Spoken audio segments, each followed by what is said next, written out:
If a man doesn't look at you on your wedding day, it means you were never meant to be his bride. That was the first thing I realized standing in a government office on Center Street, holding a bouquet I didn't bother to smell. The room felt too small for the silence inside it. Beige walls, fluorescent lights humming overhead, a clock ticking louder than it should have. I remember thinking it sounded like a countdown, not a celebration. I wore a dress I bought 3 days earlier for $79, tax included, from a clearance rack in Queens. It didn't fit perfectly. The sleeves were a little tight, the hem slightly uneven. But it was white, and apparently that was enough to make this look like a wedding. Across from me stood Adrian Volkov, 6'2", dark suit tailored so precisely it didn't wrinkle when he moved. He didn't fidget, didn't shift his weight, didn't even blink more than necessary. If you didn't know better, you'd think he was carved out of something harder than bone. He signed the marriage license before the judge finished explaining what it meant. His signature was clean, efficient, like everything else about him. When the pen slid toward me, my fingers hesitated for exactly half a second. Not because I was unsure, but because I knew once I signed, I wouldn't be able to pretend this was temporary anymore. I wrote my name anyway, Clara Hayes. The ink looked too thin for a decision this heavy. The judge cleared his throat, glanced between us, and said the words he probably said a dozen times a day. "You may kiss the bride." Adrian didn't move, not an inch. He didn't look at me, didn't acknowledge the moment. He simply turned slightly toward the judge and said, "That won't be necessary." The judge nodded like he understood, like this wasn't unusual. Maybe in his world it wasn't, but in mine it landed heavier than anything else that morning. Not anger, not humiliation, something quieter, something colder. I realized then that I hadn't just married a man. I had entered a system, contract, a structure where emotion wasn't part of the design. We walked out of the courthouse without speaking. 2 black SUVs waited at the curb, engines running, windows tinted so dark they reflected the city back at itself. The air outside smelled like rain and exhaust. New York in late October, 52 degrees, maybe a little colder with the wind cutting between buildings. I pulled my coat tighter around me, even though it didn't help much. Adrian's driver opened the rear door without looking at me. I got in first. Adrian followed, sitting across from me instead of beside me. That told me everything I needed to know. Distance wasn't accidental. It was intentional. The car moved before I could decide if I should say something. For a few blocks, there was nothing but the soft hum of the engine and the city sliding past the window. Then, without looking up from his phone, Adrian spoke. "This marriage protects assets. It stabilizes agreements. That's all it does." His voice was calm, measured, like he was explaining a business clause, not redefining someone's life. I nodded even though he wasn't watching. "I understand," I said, and I did, more than he realized. What he didn't know, what no one in that room knew, was that I had read every page of the contract before I ever walked down that hallway. Every clause, every condition, every hidden implication. I knew exactly what this marriage was supposed to be. What he didn't know was that I didn't sign it to survive.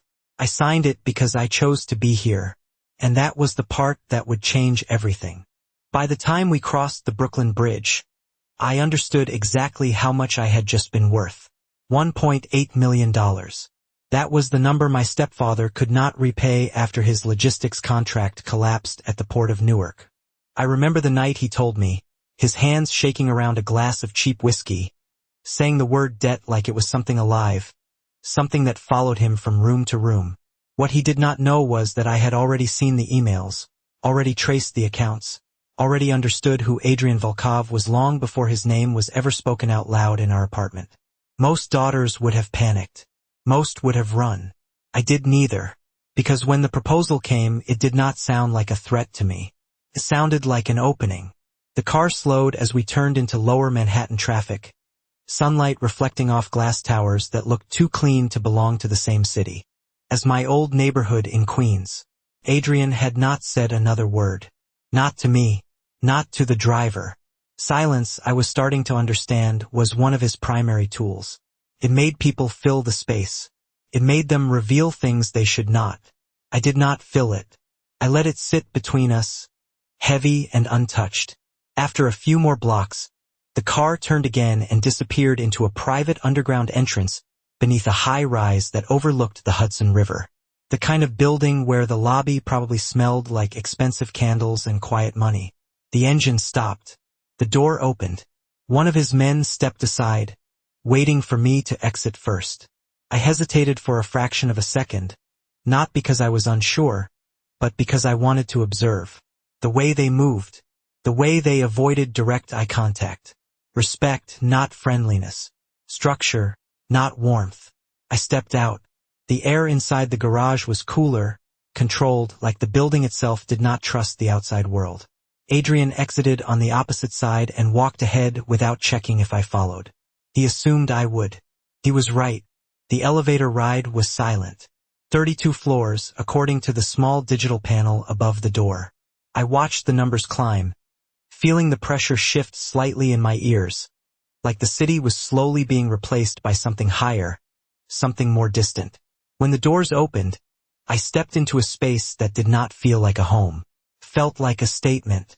Floor-to-ceiling windows stretching across the entire living area. Clean lines. Neutral colors. No clutter. No personal photos. No evidence that anyone actually lived there beyond the fact that everything was too perfect to be accidental. Adrian walked in, removed his jacket, and placed it on the back of a chair with precise control. Then he finally looked at me. Not long. Not deeply. Just enough to acknowledge that I was physically present. "Your room is down the hall," he said, gesturing without turning his body. "Last door on the right." I nodded. No welcome. No explanation. No attempt to pretend this was anything other than what it was. I walked down the hallway, counting the steps out of habit. 12 to the first door. 6 more to the second. The last door opened into a room that was as clean and impersonal as the rest of the apartment. A bed. A dresser. A window overlooking the river. Could have belonged to anyone. Or no one. I set my bag down on the floor and stood there for a moment, listening. The apartment was quiet again. No footsteps. No voices. Just the distant hum of the city filtered through thick glass. I realized then that I had not been placed here to be seen. I had been placed here to be contained. And strangely, that did not scare me.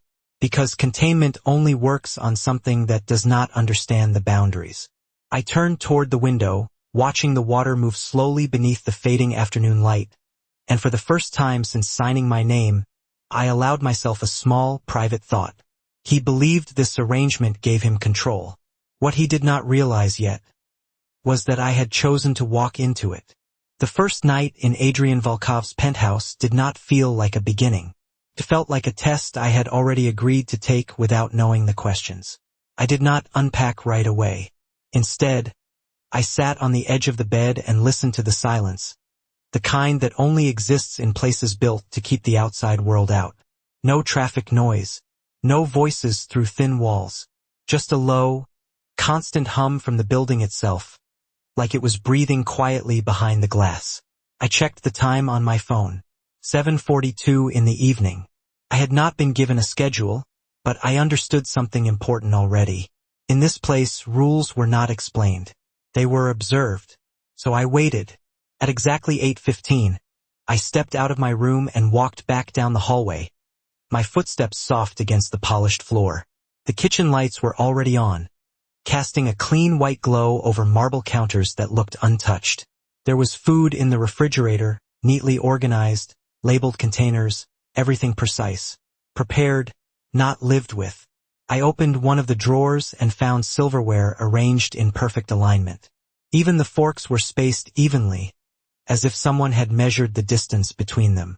Control, I thought, not comfort. I chose something simple. Eggs, bread, butter. Things that did not require permission. As I moved around the kitchen, I became aware of something else. I was not alone. Could not hear him, but I could feel it. The subtle shift in the air when someone is watching. I did not turn immediately. I finished cracking the eggs into the pan, let them settle, and only then glanced over my shoulder.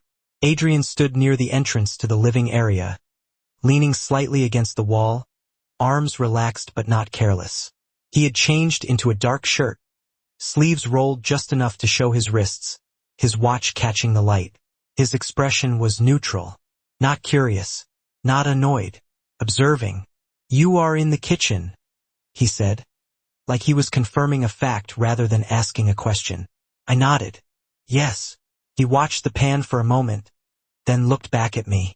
"The staff prepares meals." "I saw that," I replied, flipping the eggs carefully. "I wanted something different." There was a brief pause. Not tension. Adjustment. He was recalibrating expectations. "You do not need to do that here," he said. "I know," I answered. "I want to." That was the first time I saw something shift in his expression. Not much. Just a fraction of a second where his eyes narrowed. Not in anger, but in analysis. He stepped further into the room, the distance between us shrinking by a few feet, though he still kept space. "Most people," he said slowly, "try to take advantage of what is available to them." I placed the toast on a plate, then looked at him directly. "Most people are afraid of losing it," I said. "I am not." The words hung in the air longer than I expected. Not because they were bold, but because they were true. He studied me again, this time more carefully, like he was trying to find the part of me that did not fit into his understanding. "You should be," he said finally. I shook my head once, small, controlled. No, irraplia. "I should not." Another pause. This one deeper. The kind that changes the direction of a conversation without either person raising their voice. Adrian did not argue. He did not correct me. He simply watched as I carried my plate past him and into the living area, choosing a seat near the window where the city lights reflected off the river in long, quiet lines. I ate slowly, aware of his presence behind me, but not performing for it. When I finished, I stood, rinsed the plate, dried it, and placed it back exactly where I had found it. No disruption. No trace. As I turned to leave, I felt his eyes on me again. Heavier now, more focused. Not because I had done something impressive, but because I had done something unexpected. And in his world, the unexpected was the only thing that could not be controlled. That was the moment I realized something important. I was not here to adapt to his system. I was here to exist outside of it. And whether he understood that or not, he had already started paying attention. The next morning began before the sun fully reached the windows. The city still wrapped in that quiet gray light that made everything feel paused, like New York was holding its breath before the noise returned. I woke up without an alarm, my body adjusting faster than I expected, and for a moment I forgot where I was. Then I saw the ceiling, too smooth, too perfect, and I remembered. I sat up slowly, listening again, the same silence, controlled and deliberate. No footsteps. No voices. It felt less like a home and more like a place designed to observe without being observed. I got dressed in simple clothes, jeans, a soft sweater, nothing that tried to belong to this world, and stepped out into the hallway. The clock on the wall read 6:31. Early enough that I expected to be alone. I was wrong. Adrian was already there, standing near the window in the living area, looking out over the river like he had been there for hours. He did not turn when I walked in, but I knew he was aware of me. People like him always were. I moved toward the kitchen without asking permission, opening the cabinet I had used the night before, finding a mug, filling it with water, and placing it into the machine I had studied quietly before touching. Small actions, but intentional. I was not guessing. I was learning. "You wake up early," he said, his voice calm, almost blending into the room. I glanced over my shoulder. "So do you." That earned me a slight shift. Not surprise. Recognition. He turned then, fully this time, his eyes settling on me in a way that felt different from before. Less distant. More focused. "Most people would wait to be told what they are allowed to do," he said. I leaned lightly against the counter, the warmth of the mug grounding me.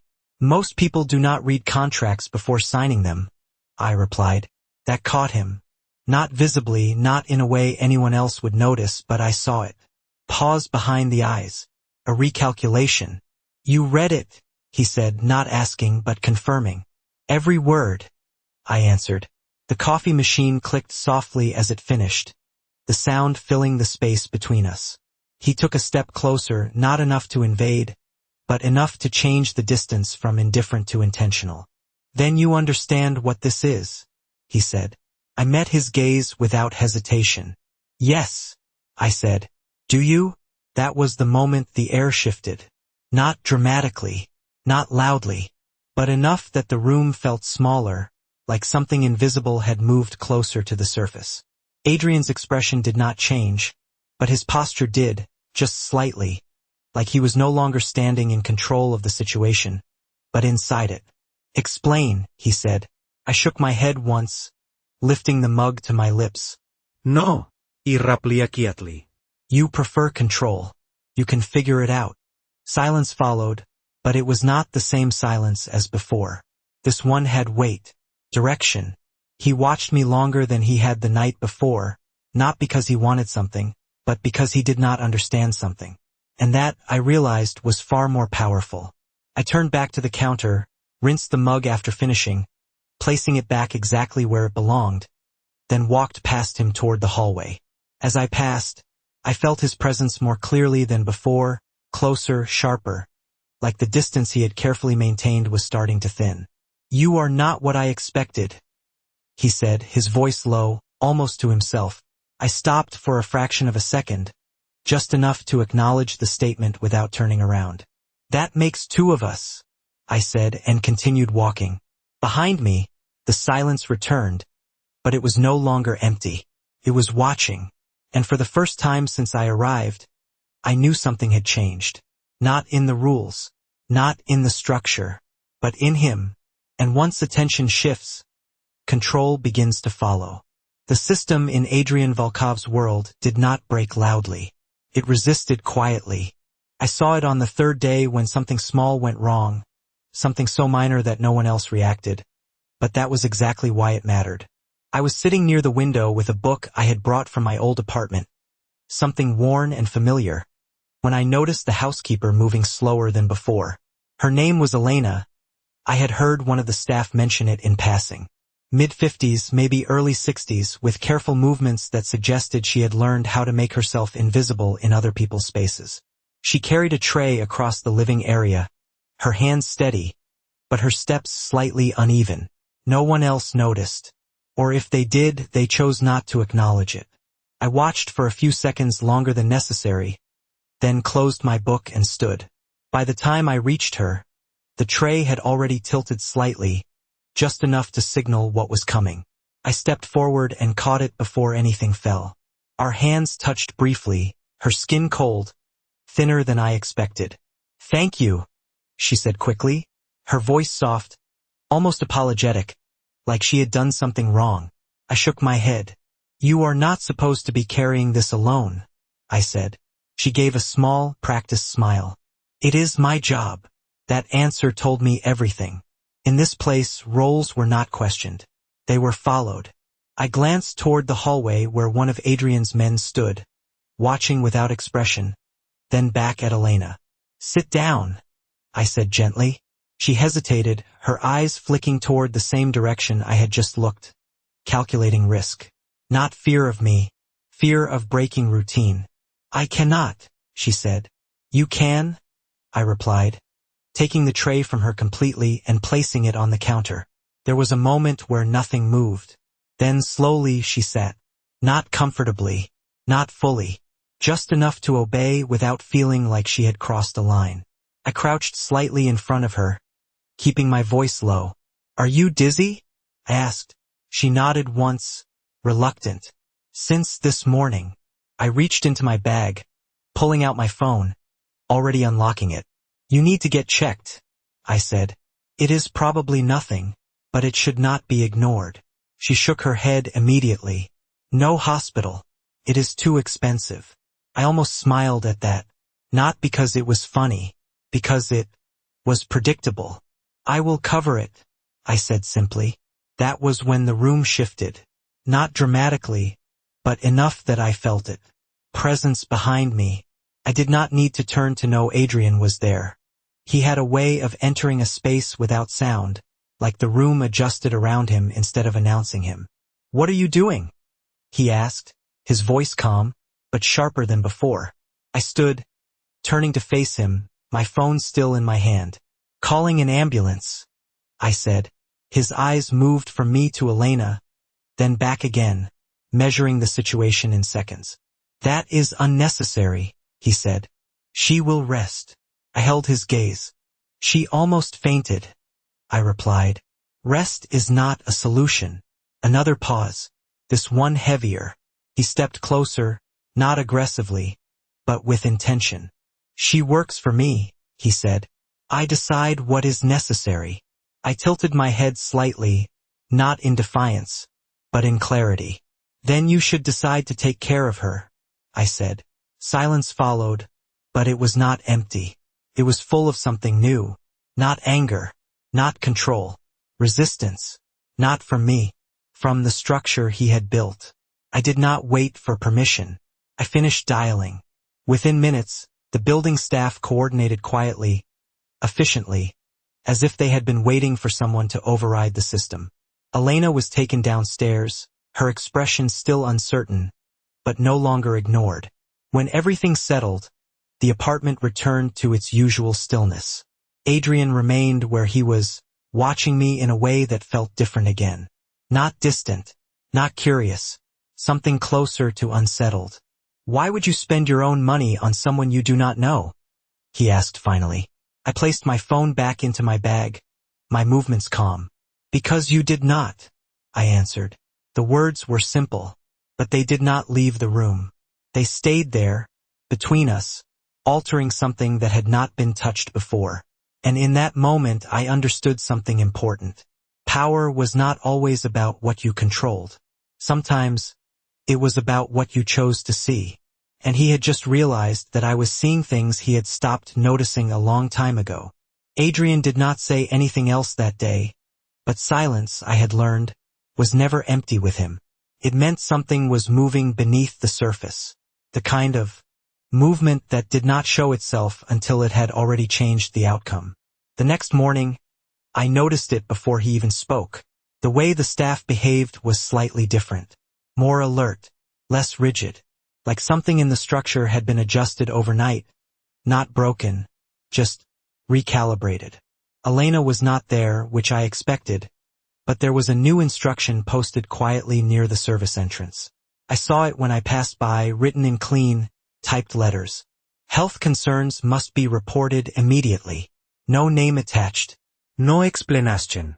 Just a rule that had not existed before. I paused for half a second, reading it twice, then continued walking. That was how change worked in his world.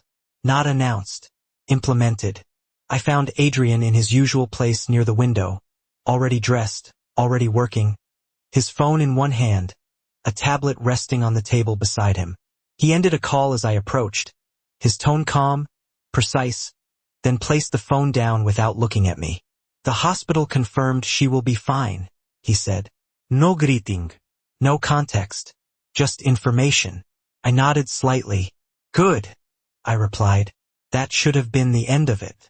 But it was not. He turned then, his eyes settling on me with a focus that felt sharper than before. Not observational. Intentional. "You changed something yesterday," he said. I leaned lightly against the back of a chair, considering the statement. "No," I said after a moment. "I pointed something out." His gaze did not shift. "You acted without permission." "I acted because it was necessary," I corrected. Another pause. Not conflict. Adjustment again. He stepped closer, slow, measured, closing the distance in a way that felt deliberate. "You assume you understand what is necessary here," he said. I met his eyes, steady, not defensive. "No," I said quietly. "I understand what is necessary everywhere." That landed differently. I saw it in the slight tightening of his jaw, the way his fingers rested more firmly against the edge of the table. Not anger. Resistance to something he could not categorize. "You are not in Queens anymore," he said. "This is not your environment." I let a small breath out, not a sigh, just enough to mark the moment. "And yet," I said, "people still get tired, still get sick, still get ignored." Silence followed, heavier this time, the kind that carried weight from both sides. He studied me again, but not the way he had before. Before, he was trying to understand what I was. Now, he was trying to understand why I was not reacting the way I should. "You inserted yourself into a system that does not require you," he said.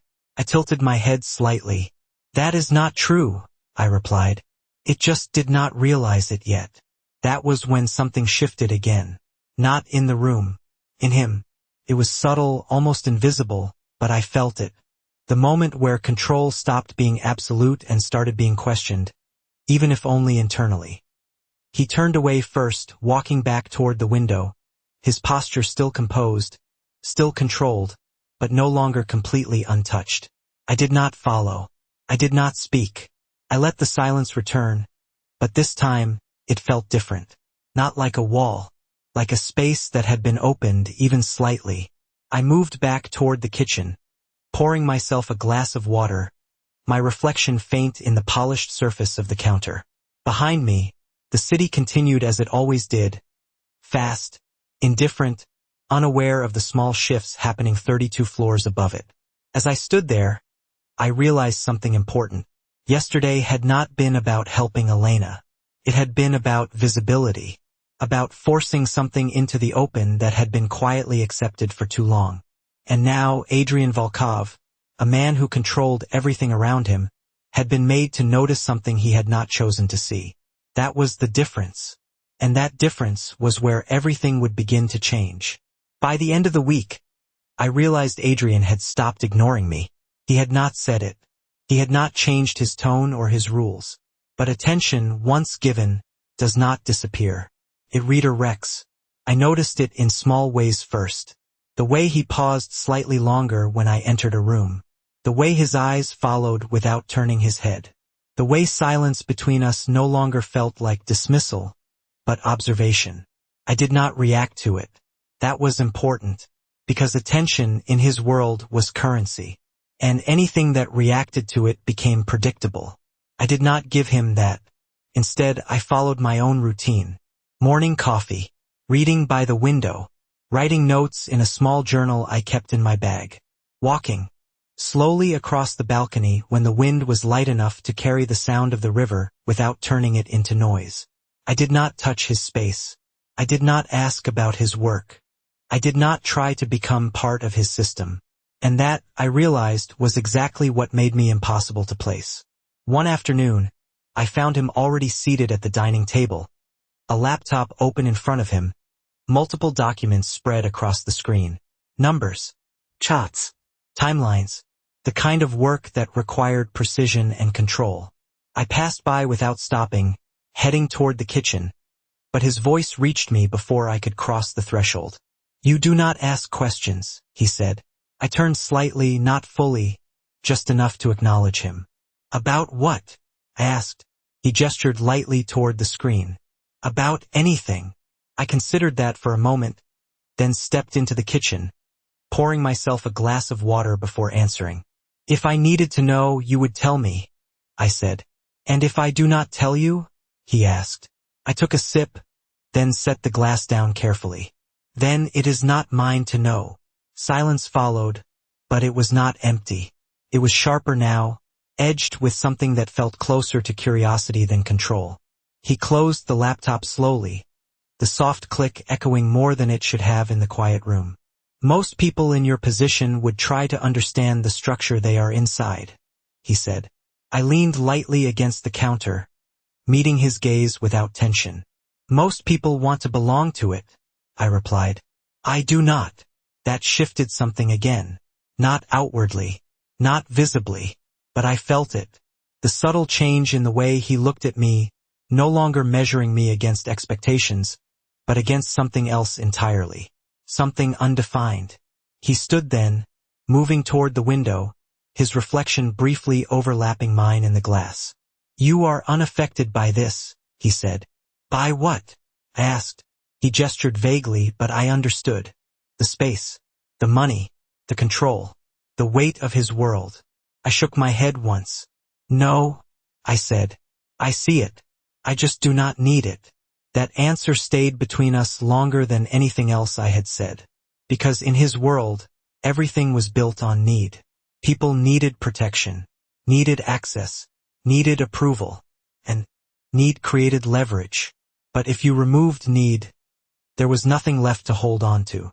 He turned slightly, his eyes narrowing just enough to show that he was thinking, not reacting. "Then why are you here?" he asked. The question was simple, direct, but it carried more weight than anything before it. I did not answer right away, not because I did not have one, but because timing mattered. I looked out at the river instead, watching the way the light shifted across the surface, slow and constant, unaffected by the buildings around it. Then I spoke. "Because I chose to be," I said. No explanation. No elaboration. Just truth. That was when I saw it clearly. The moment his understanding fractured, just slightly. Not enough to break, but enough to let something new in. He did not respond. He did not challenge it. He simply stood there, looking at me like I was something he had not accounted for. And in that moment, I realized something that changed everything. I was no longer the variable inside his system. He was becoming the variable inside mine. The shift did not come with noise, came with absence. The next Tuesday, I left the building for the first time since the wedding, not because I was told I could, but because no one told me I could not.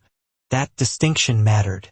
The doorman opened the glass door without hesitation, his expression neutral, professional, but I noticed the brief flicker of uncertainty in his eyes before he stepped aside. Not confusion, recognition. Something had been communicated quietly behind the scenes. I stepped out into the late afternoon air, the temperature hovering around 60 degrees, the wind light, carrying the distant sound of traffic and conversation that felt almost unfamiliar after days of filtered silence. The city moved the same way it always did. Fast, indifferent, alive. I walked without rushing, hands in my coat pockets, heading toward a small pharmacy 3 blocks away, a place I had passed before but never entered. I did not need anything urgent. That was not the point. The point was movement, observation, presence outside the controlled environment I had been placed in. Inside the store, everything felt normal in a way that was almost disorienting. Fluorescent lights, shelves stocked unevenly, a cashier tapping impatiently at a screen, no one looking twice at me, no one knowing who I was connected to. I picked up a few basic items, paid in cash, and stepped back outside, the door closing behind me with a soft mechanical click. That was when I noticed it. Not directly, not obviously, but in the reflection of a darkened window across the street. The same car that had passed by twice on my way there. Black, clean, moving too slowly for traffic, too deliberately to be random. I did not turn my head. I did not react. I kept walking, adjusting my pace slightly, not faster, not slower, just enough to confirm what I already suspected. The car matched it. Not aggressively, not closely, but consistently. Patterns do not lie. I turned the corner, stepping into a quieter side street, the kind that narrowed just enough to reduce visibility without eliminating it. The sound of the city softened here, replaced by distant echoes and the hum of air units above. I paused briefly near a storefront, pretending to check my phone, using the glass to confirm what I already knew. The car did not turn the corner, but someone else did. A figure stepping into view at the far end of the street, walking in the same direction, pace measured, attention unfocused in a way that felt practiced. Not a coincidence. Not random. I exhaled slowly, steady, controlled. This was not unexpected. This was inevitable. I resumed walking, my movements calm, unhurried, as if nothing had changed, even though everything had. A few steps later I stopped completely. Not abruptly, just enough to create a break in the pattern. The figure behind me slowed as well. Confirmation. I turned then, finally, meeting his gaze for the first time. No expression. No confrontación. Just acknowledgement.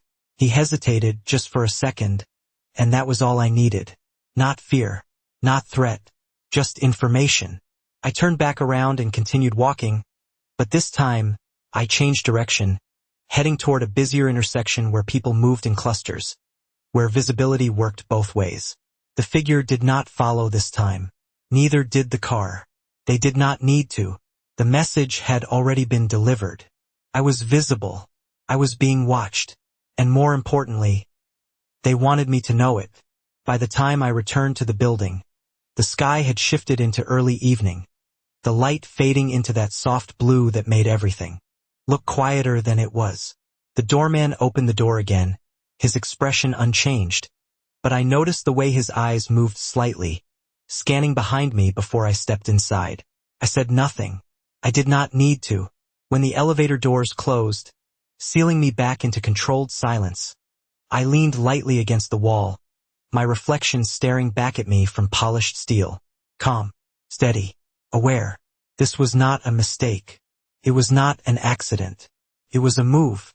And as the elevator rose, carrying me back to the 32nd floor, I realized something that settled deeper than anything before it. I was no longer just inside Adrian Volkov's world. His world was starting to react to me. Adrian knew before I said anything. That was the first thing I understood the moment I stepped out of the elevator and into the quiet of the penthouse. He was already there, not by the window this time, but standing in the center of the room, as if he had been waiting in a space that did not require movement to command attention. His jacket was off, sleeves rolled, his posture still controlled but no longer distant. Focused. The air felt different, tighter, like something had already been decided before I arrived. You left the building, he said, not as a question but as confirmation.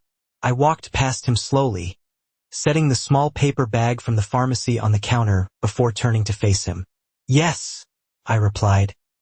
He studied me for a moment, his eyes scanning without rushing, taking in details I had not offered.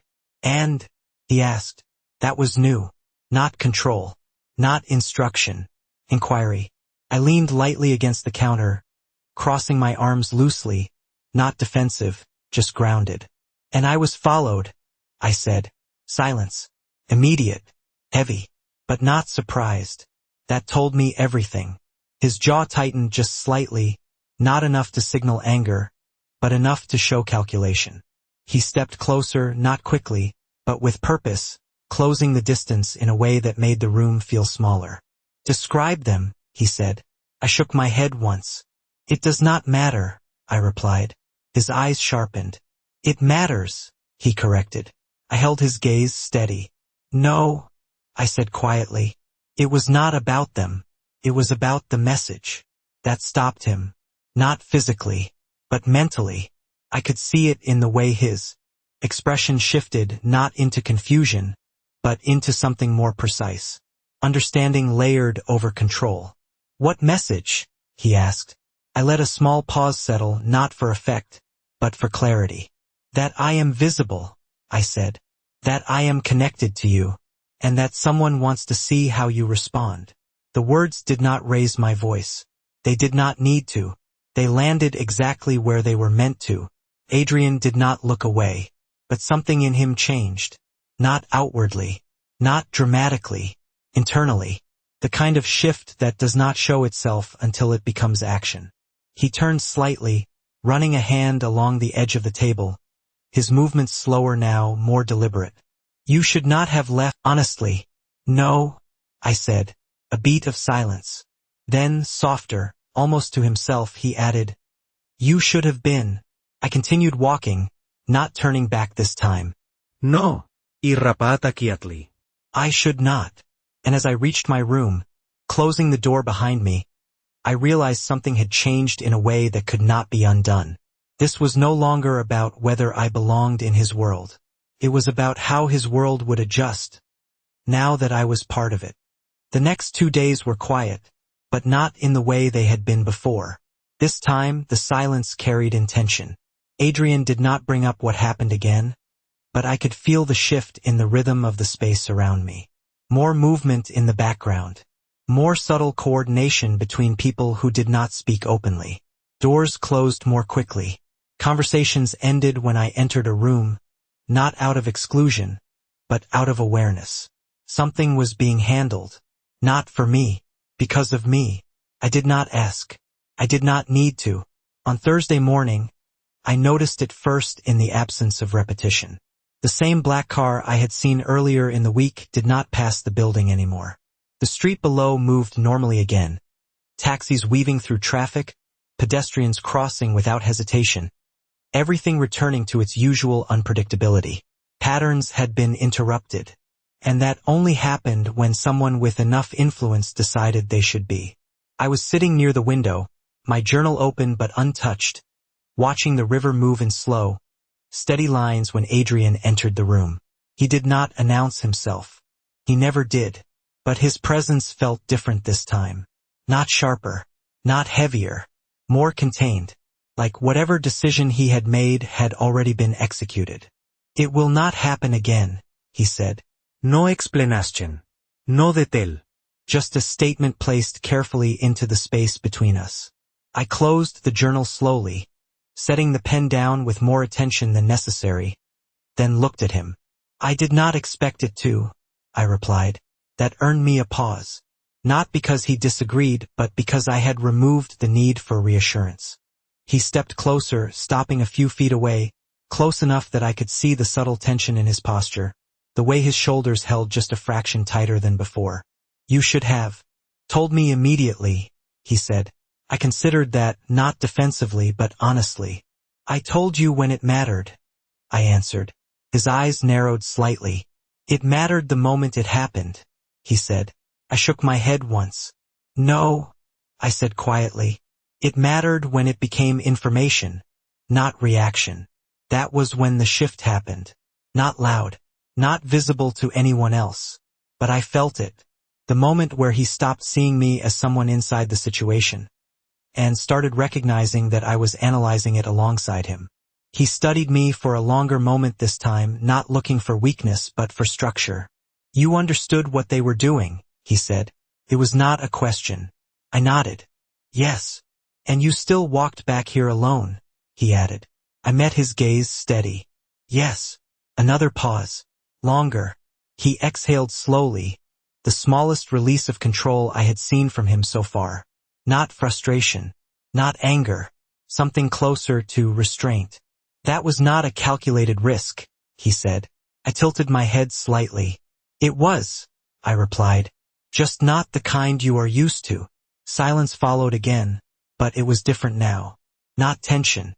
Not distance. Something closer to recognition. He moved past me then, toward the window, his reflection briefly overlapping mine again in the glass. For a moment, neither of us spoke. The city outside continued as it always did, unaware of the quiet recalibration happening inside a room 32 floors above it. Then, without turning, he spoke again. You are not trying to change anything, he said. I leaned back against the chair, folding my arms loosely. No, Ian Suarat. I am letting it show itself. That was when I saw it clearly. The moment his understanding deepened. Not fully, not completely, but enough to shift the balance again. Because control depends on predictability, and I had removed that from the equation entirely. He turned slightly then, his eyes meeting mine with a level of focus that had no distance left in it. You are more involved in this than you should be, he said. I held his gaze calm, unwavering. No, Irraplia. I am exactly where I need to be, and that was the moment everything aligned. Not in a way that made us the same, but in a way that made the distance between us intentional. Not forced, not accidental, chosen. And once something is chosen, it becomes something else entirely. Not control, not obligation, something closer to connection. The argument did not happen the way arguments usually do. There was no raised voice, no sharp movement, no visible loss of control. With Adrian, conflict did not explode. tightened. It narrowed into something precise, something that forced clarity instead of chaos. It began later that evening, when the city outside had already shifted into night, the lights reflecting across the Hudson in long, steady lines that never broke no matter how fast the current moved beneath them. I was standing near the balcony door, the glass cool under my fingertips, watching the reflection more than the view, when I felt him behind me. Not close enough to touch, close enough to change the air. "You do not understand the risk you are creating," he said. His voice was calm, but there was something underneath it now. Not anger, something sharper. I did not turn immediately. "I understand it," I replied. "You just do not agree with how I handle it." A pause. Then his steps moved closer, deliberate, controlled, until he stood just behind my right shoulder. "You are not supposed to handle it at all," he said. That was the first real line he had drawn. Not a rule. A boundary. I turned then, slowly, meeting his gaze directly. "That is not how this works," I said. His eyes locked onto mine, darker now, more focused than I had ever seen them. "That is exactly how this works," he corrected. The space between us felt smaller, not because he had moved closer, but because something had shifted in the balance. For the first time, he was not just observing me. He was pushing back. "You are in my world," he continued, "which means you follow my structure." I held his gaze, steady, not retreating. "No," I said quietly. "I am in your world, but I am not part of your structure." That was the moment it changed. Not visibly, not dramatically, but completely. His jaw tightened, just enough to reveal the tension he usually kept hidden. Not loss of control, resistance to losing it. "Everything inside this space follows a system," he said. I shook my head slightly. "Only if it depends on it," I replied. Silence followed, but it was no longer neutral. It was charged, not with anger, with opposition. He took another step forward, closing the distance entirely now, not aggressively, but intentionally, forcing the conversation into something that could not be avoided. "You are making yourself a variable I cannot account for," he said. I did not move. "That is the point," I answered. Another pause, longer this time. His eyes searched mine, not for weakness, but for something that would explain why I was not reacting the way I should. Fear, submission, adjustment. None of it was there. "You think this is a strategy," he said. I tilted my head slightly. No, Irraplia. "I think this is reality." That landed harder than anything else. Because strategy can be countered. Reality cannot. For a moment, neither of us spoke. The city continued outside, distant, irrelevant to the space we were standing in. Then, slowly, something in him shifted. Not outwardly, internally. The tension did not disappear. It changed direction. "You are not afraid of consequences," he said. It was not a question. I held his gaze. No, Ian Suarat. "Because I am not creating them. I am revealing them." That was when the silence broke, not with sound, but with understanding. Not agreement, not acceptance, but recognition. He stepped back first, the distance returning, but not the same as before. This time it was not about control. It was about recalculation. He turned slightly, his hand resting briefly against the back of a chair, grounding himself in something physical, something stable.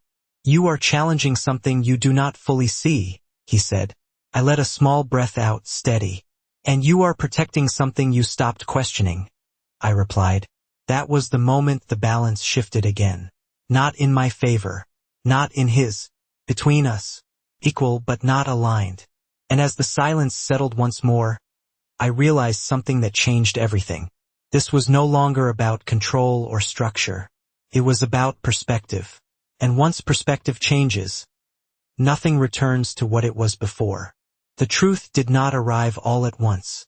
It revealed itself the way everything else in Adrian's world did, in layers, in fragments, in details that only made sense when you stopped looking at them individually and started seeing the pattern they formed together. It began the next morning, not with him, but with something he left behind. His office door was slightly open, not enough to invite, but not fully closed either. That alone was unusual. Everything in his space was deliberate, controlled. Nothing was left unfinished. I paused as I passed, not out of curiosity, but recognition. Something was different. I stepped inside slowly, not crossing a boundary, just observing from where I stood. The room was exactly what I expected. Clean lines, minimal distractions, a desk positioned to face the city, not the door. Control of perspective. But it was not the room that caught my attention. It was what was on the desk. A file. Open. Not centered. Not aligned with anything else. That meant it had been used recently. I did not touch it. I did not need to. I could see enough from where I stood. My name was on the top page. Not handwritten. Printed. Structured. Organized. That told me something else. This was not new. This had been built over time. I stepped closer, just enough to read without crossing into something that would feel like intrusion. Clara Hayes. Age. Background. Education. Employment history. Every detail laid out with the kind of precision Adrian applied to everything he considered relevant. But then I saw it. A section that did not belong to the version of me he had been presented with. Columbia Extension Program. Behavioral Psychology. Field Analysis.